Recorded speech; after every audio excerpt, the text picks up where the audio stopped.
RUKSANA HUSSAIN is an award-winning journalist and she's a founder and publisher of a traveler and tourist magazine editor and featured writer as well as content creator. And as we prepare to delve into our conversation with her today on the topic at hand, strategic entrepreneurship through effective networking and relationship building, here's an exciting twist. First, let us tickle the brain of our guest. So, RUKSANA, get ready for a rapid fire round of random words. I'll mention a few and I would love to hear the first thing that comes to your mind in response and without thinking much. Shall we do it? Sure, sounds good. Here comes my first word. Curiosity. Fundamental. Invention. Creativity. Future. Infinity and beyond. Wow. Book. I'm reading one right now called Essentialism and I'm really liking it. I heard about it some time ago. And then movie. Yeah. There's one called Oscar that's actually a comedy and it's one of Sylvester Stallone's earliest movies. He's very good in it and it's a comedy. So I tell people to. Yeah. Food. Variety. Okay. Place. Home. And your favorite name other than RUKSANA? Roxy. And it's so rhyming. Okay. Next one is animal. I think they're just beautiful creatures. I can't pick one. And yeah, the last one is world. Limitless. Nice. And I like your responses. And there is a lot of optimism and infinitism as well, right? So yeah. I'm glad you see that. Yeah. So thank you so much for participating in the first rapid fire round so sportively, and I really appreciate it. And folks, thank you. And folks, welcome to the Guiding Voice podcast series, and where we embark on transformative conversations for a better future. I'm your host Naveen Samala, dedicated to making the world a better place through valuable discussions that add value not only to your life but also to your career. Thank you so much for tuning in. And RUKSANA, hearty welcome to the Guiding Voice, and I'm super thrilled to have you today and engage in this conversation. Thank you for having me. I'm excited about this. Yeah, pleasure to have you. And thanks again for being part of our exciting journey. Let's get started. And probably you can share a bit about your journey as an award-winning journalist and the inspiration behind founding Traveler and Tourist magazine. Sure, of course. So I have always enjoyed writing, working with words, working with language. That has been something I've done from my childhood, reading books, reading newspapers, anything that would pique my curiosity a little bit and want me to learn more. And that sort of has translated into the work I do now. So I technically did not go to college for journalism. I officially wasn't allowed to study journalism. It wasn't considered sort of a safe profession for women in India at the time that I wanted it. So I studied sociology. But I did find that I worked my way back to words and stories. I worked in corporate communications for a bit. And honestly, entrepreneurship and journalism as my business was not something I'd intended. I really thought I would find a job in a company, climb the corporate ladder, as they say, find a nice office and make good money and travel the world and have like this amazing lifestyle because of all of that. But this thing called marriage happened in between. And then I moved to the US. So two things I had not planned for. But, in the process, I realized I started doing more writing work, freelancing, eventually, finding clients for my business and now being able to have an established business that I worked with. And part of that was I did end up doing a lot of travel journalism. And that's where the inspiration for Traveler and Tourist came about is I would go to all these amazing places, meet amazing people, have great experiences. And I really wanted to tell their stories. But given the number of outlets there are in the world right now, print is seeing a very sad and slow death in many places. There are digital outlets out there, but they're few and far between where I could try and publish stories I wanted. And so I really felt like champion the voices that I wanted to. I wanted to just have my own outlet. And so Travel and Tourist is a magazine born. Nice. So how many countries have you traveled so far? Yeah, everyone asks me that question. And I haven't really traveled to that many countries. It's more a number of cities because I do like to visit different cities in each country. if you look at the number of countries, it's probably maybe 25 or 30. It's not that many when it comes to people that like to travel. But within countries, I like to go to multiple cities because I do think every city has its own flavor and flair, and I like to discover that for myself. Got it. Got it. Now let's talk about your success mantra, as in the top three things that have contributed to your professional success so far.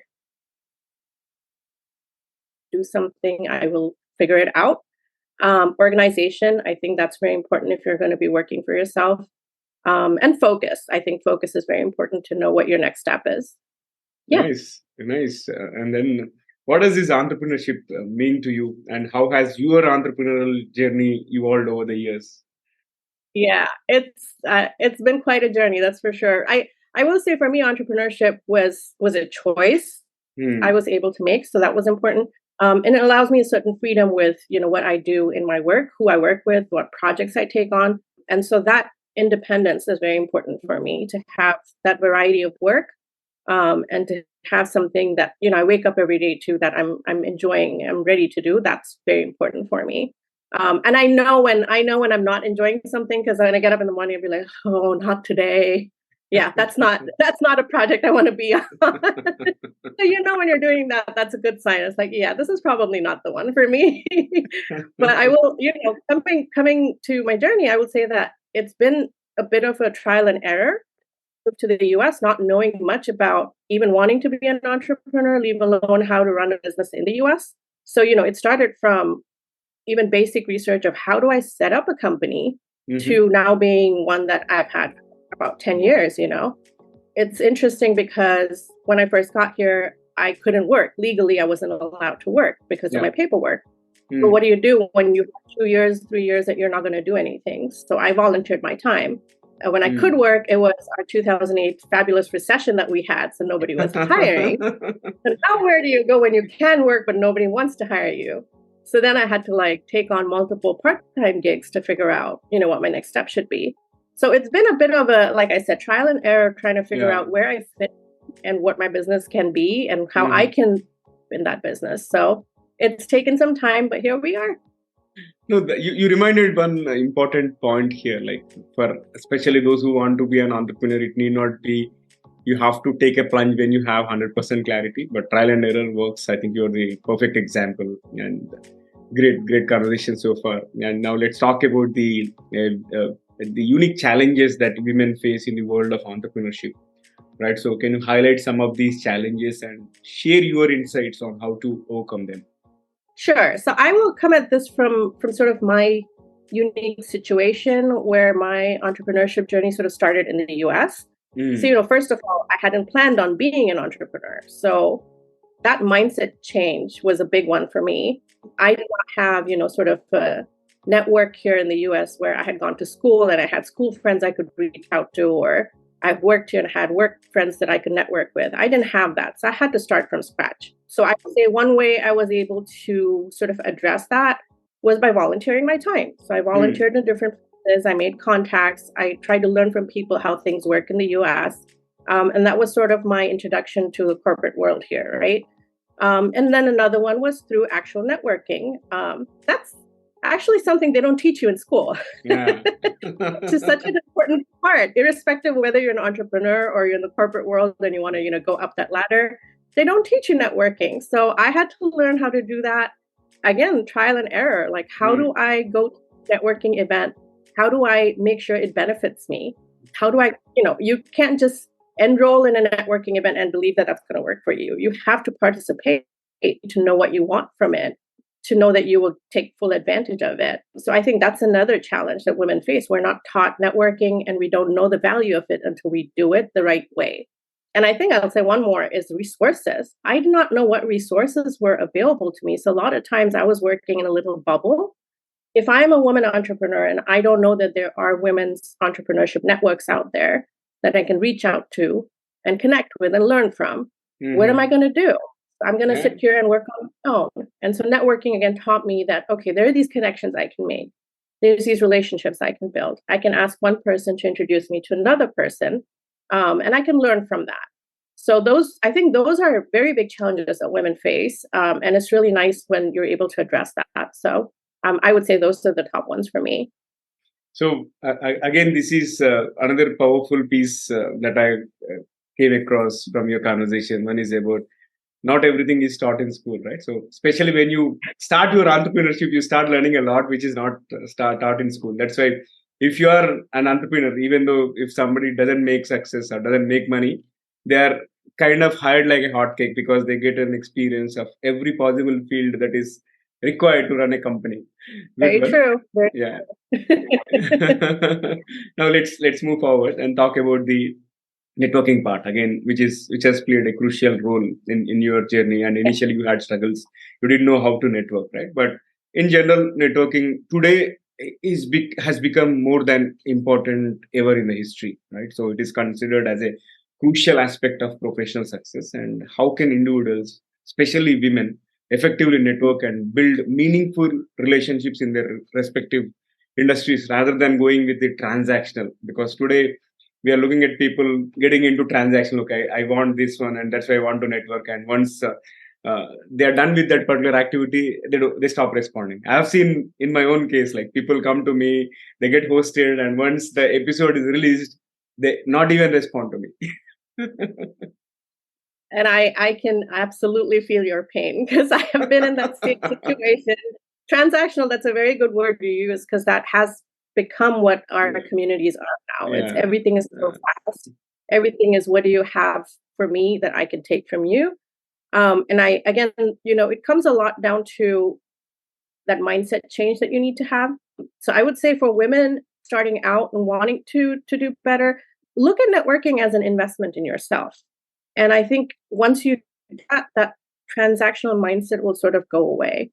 When you're looking to invest in yourself, you're not thinking about what can I take from someone. You're thinking about how can I learn and how can I do better.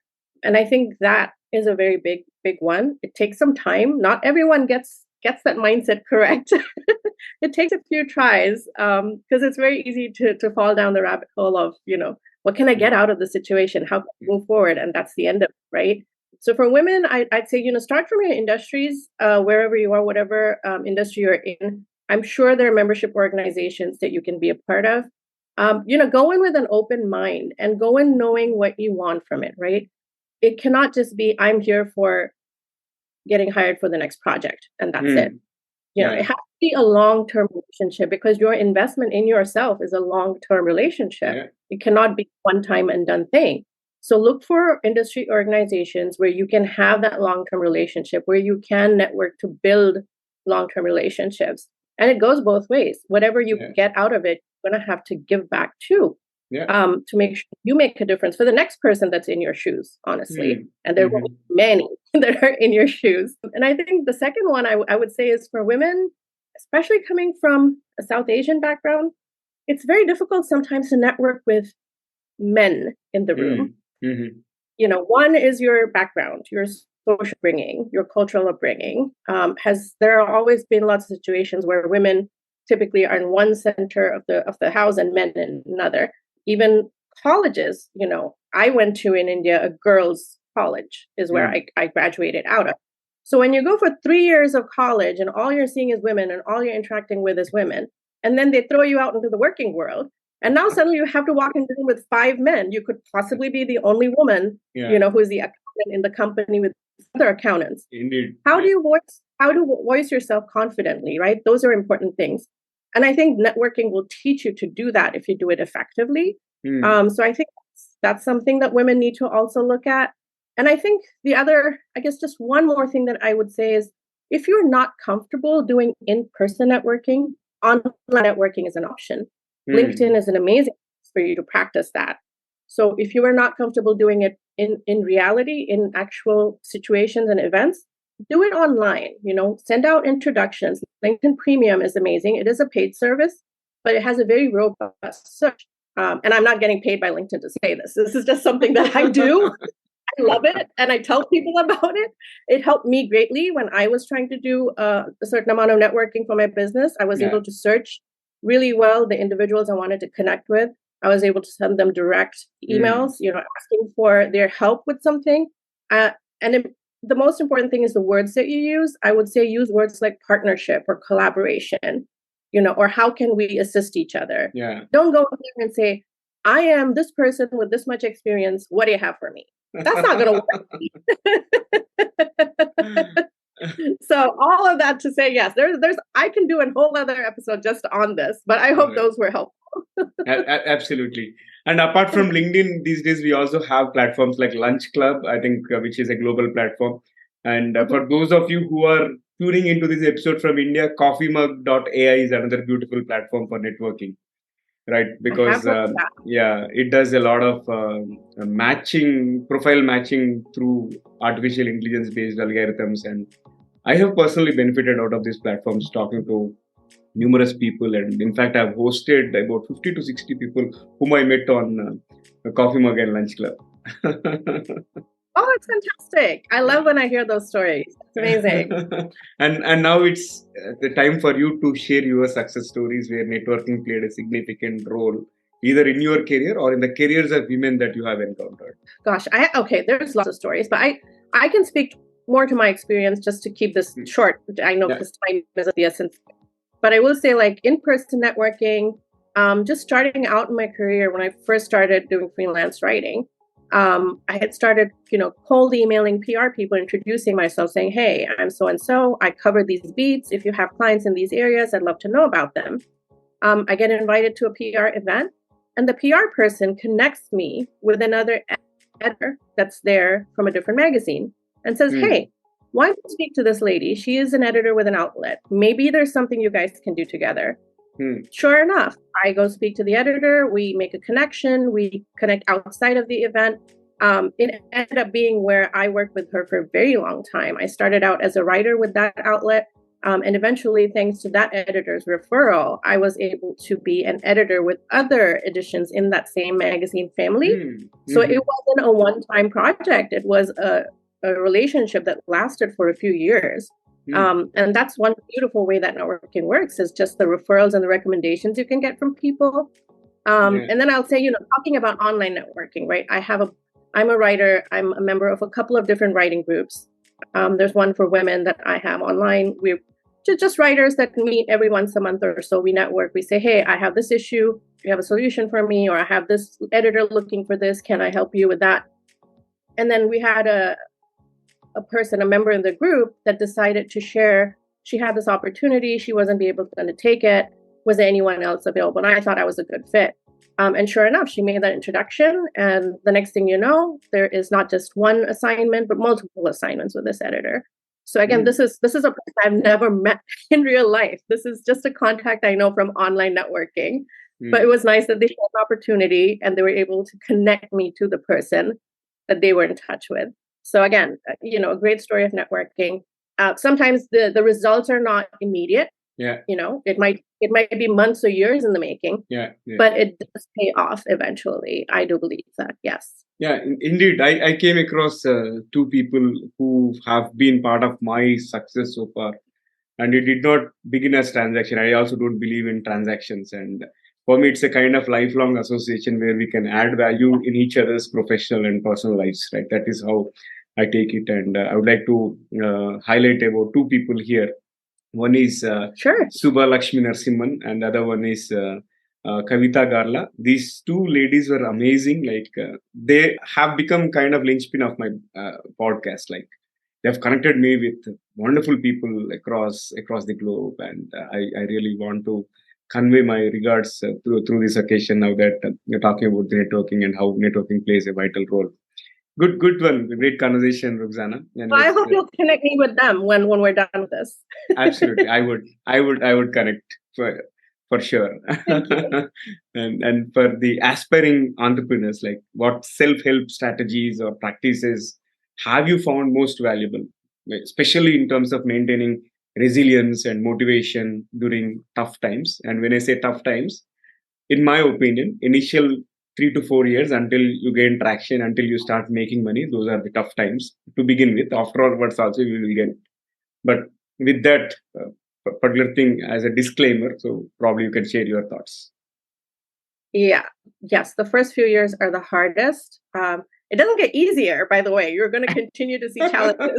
But the first few years where you're running around like a headless chicken, you don't know what you're up to. You don't know who to turn to. You don't know what to use, what software. Like, things can get really crazy. But I will say, like, one of the first things is don't get disappointed or like bogged down by challenges or frustrations. You're gonna have them. Yeah. It's gonna happen in life. It's gonna happen in work. It's gonna happen in entrepreneurship. Just don't jump on the first thought that comes to mind when you're faced with a situation, right? Give it some time. Think about it. Think about it in terms of how it will affect all aspects of your life, right? Financial, mental, social, family, profession. Think about that. And if it really makes sense at the end of it to make a decision that's going to be life-changing, positive or negative, do that and then stand by it, right? Yeah. And don't have the regret of, oh, maybe this was not the right. So you can avoid that regret. Take some time to think about your decision making, right? Another one is comparisons. Oh, don't we love comparing ourselves to others?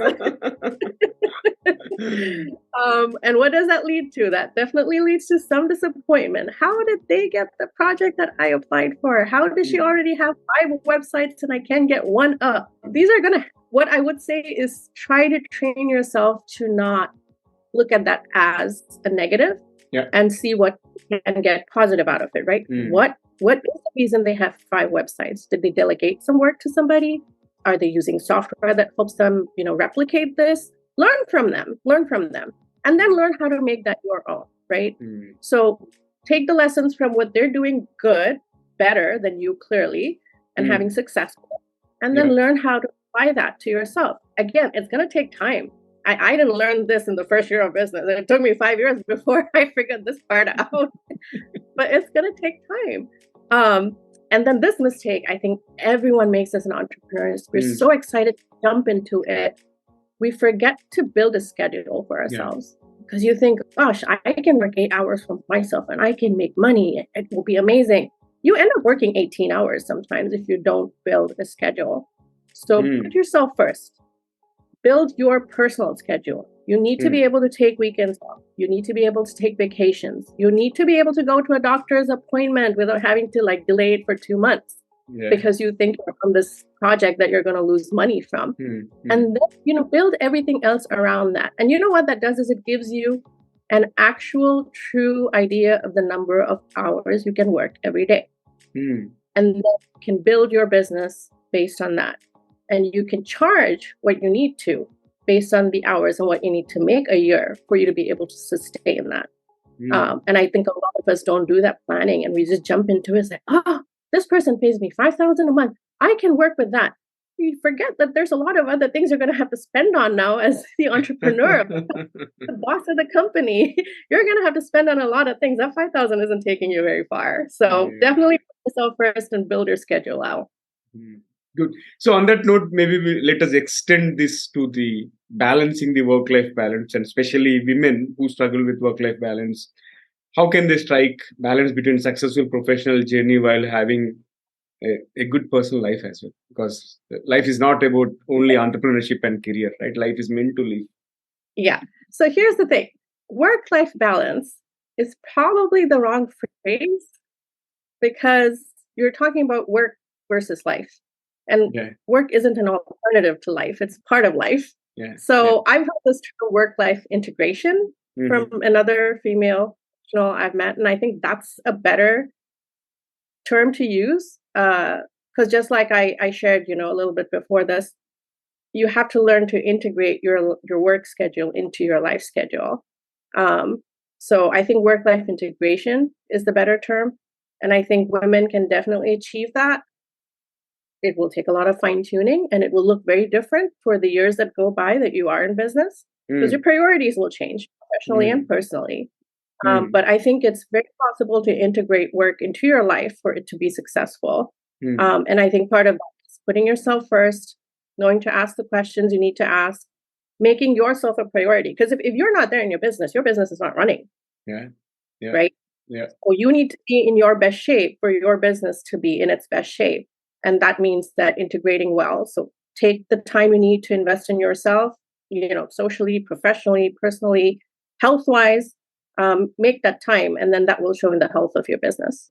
Good one. Yeah. And this is one of the most exciting conversations I've had. And I must say, For sure, and thank you for the incredible answers so far. And now let's add some spice, some excitement, so that I'm I want you to get ready for another set of rapid fire questions, and in order to spice this episode further. So if you're ready, let's dive in. Okay, here comes my first bullet out of the rapid fire. Second one: if you could have one gigantic billboard anywhere with anything on it, what would it say? Infinity and beyond. Live, love, laugh. Live, love, laugh. Okay, okay. Yeah. Nice. And what's one thing that you are really bad at that you wish you were better at? I can share two things. One is I read too much. I think that it just takes up too much of my time. Two, honest wealth building. Wealth building is something I'm trying to be better at. Nice. And can you describe yourself in just one word? Right now, grateful. Nice. Moving to the next one. What's your favorite thing about living in the 21st century? Medical advancements, tech advancements in all fields. Yeah. Okay. And if you could have any superpower, what would it be and why? I always tell people cloning so I can do more. Yeah. In fact, one of my ex-bosses was asked by her colleague saying that, can you clone Naveen? When they had some conversations. Yeah, I think that might be the next big thing. So probably similar to digital twins, right? We might have human twins, like a digital version of it, and which can be deployed. Interesting.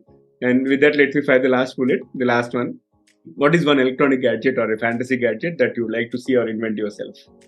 Just something that I guess like a time transporter kind of thing. So I can just be wherever I want, whenever I want, like like if I could be in India right now and see my family and then come back in like 5 minutes and just continue with this podcast, that would be cool. Nice teleportation kind of, and yeah, sure. Nice. I would love that. Yeah. And let's flip back to the mainstream. And if you could offer one piece of advice to women, especially who are starting their entrepreneurship journey, what would it be? This is gonna be hard for a lot of women. It was hard for me too, but I always say start with putting yourself first. We are conditioned. I think in many societies, women are conditioned, but especially I think coming from my background, I can speak for myself, coming from a South Asian background, being raised Muslim. I came from a society and community where women really, don't take up entrepreneurship, first of all. Yeah. And when you do want to, you are questioned every single step of the way. Is this going to do good? Are you going to make money? What do you know about entrepreneurship? Like, who are you to set up a business? All of these questions, right? So you meet a lot of naysayers before you even have signed up for a website.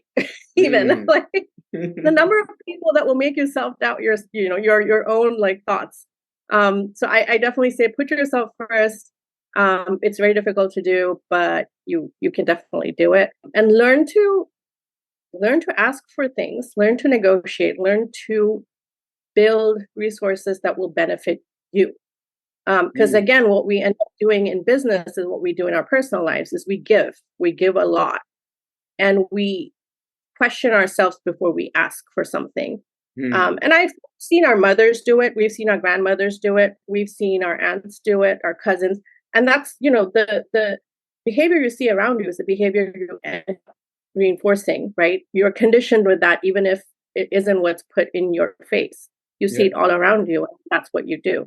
So I definitely say do that and give yourself grace. Like, give yourself grace to make mistakes. It's okay. It's not the end of the world. So, make sure that you give yourself permission to do that. Nice. Great. And finest advice. And before I let you go, please share how is your experience being hosted on The Guiding? Oh, I love this. I love our conversation. I could do a whole other episode for every single question you asked, right? Like, that's a whole... There's so much to cover and there's so much to discuss, but I loved it. And I liked your little rapid fire rounds. Those were really interesting. Thank you. Yeah.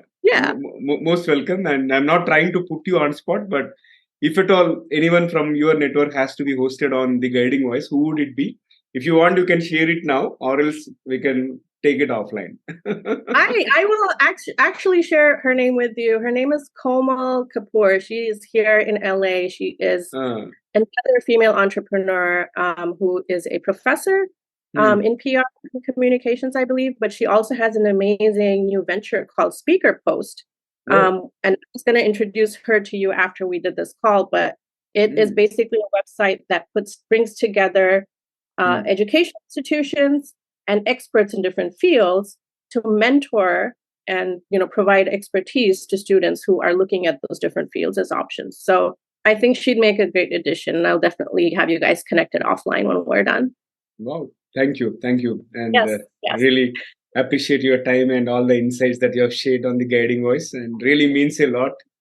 And thank you so much, RUKSANA, and wish you all the very best on your venture, and wish you more power. Thank you so much. Much success to you too. Take care. Thank you. And friends, that was our episode with RUKSANA HUSSAIN. And before we jump into the fun trivia section, we have a request to you. In case if you haven't already, please subscribe to our podcast from wherever you have tuned in from, because subscribing keeps you updated on new updates. Also, if you have enjoyed this conversation or found the episode useful, please share it with at least 3 of your friends or colleagues or family members who would also like the Guiding Voice, because we need to spread the knowledge and help others grow like you. And your support means a lot. It also helps us create more content for you and our growing community. And thank you for your support. Let's learn together on this exciting journey. Now, let's hop into the trivia segment. And today's trivia is about women entrepreneurs. We had a powerful conversation with RUKSANA, who shared her own entrepreneurial journey and also powerful advices and tips to those who wanted to start out, not just for women, but for everyone around. So I thought I would like to talk a few facts related to women entrepreneurs. And the first one is about a global rise in women entrepreneurs. Over the past 2 decades, the number of women entrepreneurs worldwide has increased by 114%, with women now owning around 252 million businesses globally. This statistic emphasizes the remarkable growth and impact of women in the entrepreneurial landscape. And second one is on the economic impact. Women-owned businesses contribute significantly to the economy. In the US alone, they generate $1.8 trillion in revenue and employ more than 9.4 million people.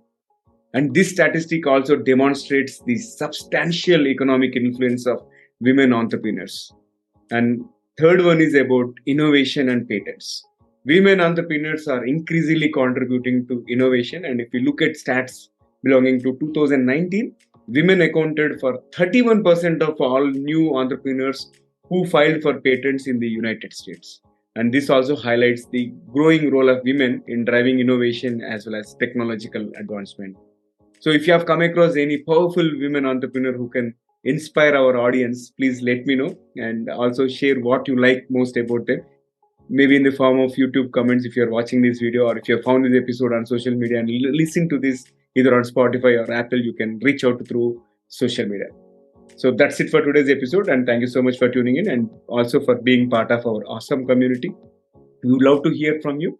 And folks, share your ideas as well as feedback through our social media, or you can reach out through our email, theguidingvoiceforyou@gmail.com, and let's create content that resonates with you. I'm your host Naveen Samala, a lifelong learner, and my goal is to have impactful conversations that improve our lives and careers. Stay connected as we journey together, and until next time, take care, stay inspired, and remember, the future holds great things because the best is yet to come. Goodbye for now. See you all in the next episode with another wonderful guest.